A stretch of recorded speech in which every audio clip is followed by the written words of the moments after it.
Today we headed for the heart of Italy, Assisi, to visit the sacred convent of St. Francis. St. Francis is one of Assisi's two patron saints.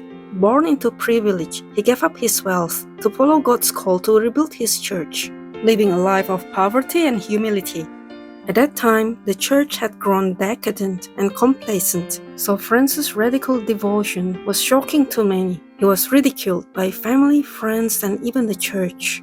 After a period of intense prayer and fasting, he had a vision of the six-winged seraph at San Damiano that led him to be the first recorded person to receive the stigmata. Despite no formal religious education, his dedication inspired many, leading to the creation of the Franciscan Order, a brotherhood devoted to love, service, and humility. Today, he's one of the most venerated figures in Catholic history. He is also known as the Seraphic Saint and the patron saint of ecology and animals for his profound love of nature and animals. As we neared town, the basilica came into view. It is the most prominent landmark in Assisi. With over 1 million visitors annually, it's the most visited site in the region. Nearby stands the Basilica of St. Clare, dedicated to Assisi's other patron saint.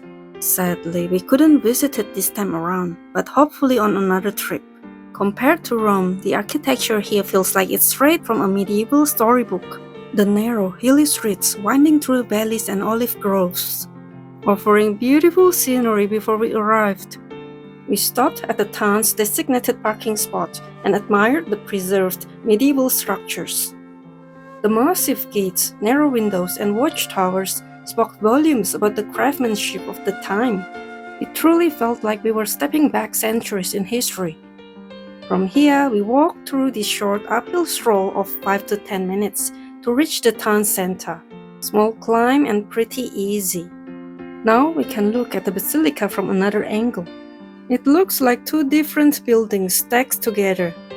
The entire town itself is a harmonious patchwork of styles with a warm, earthy tone. This is the gate to the town. Entering through this gate felt like walking into a charming medieval castle town. A town on top of a hill, surrounded by the castle wall, very much a fantasy novel setting. The uneven windows that have been patched over centuries showed the limitation of those days and highlighted the raw beauty of medieval architecture that has lasted the tests of time. But in my own opinion, the most charming part of it all was the masonry. It didn't come in a standard size, yet it was tidily arranged. Close up, you can see how well the brick and stone masonry were put together.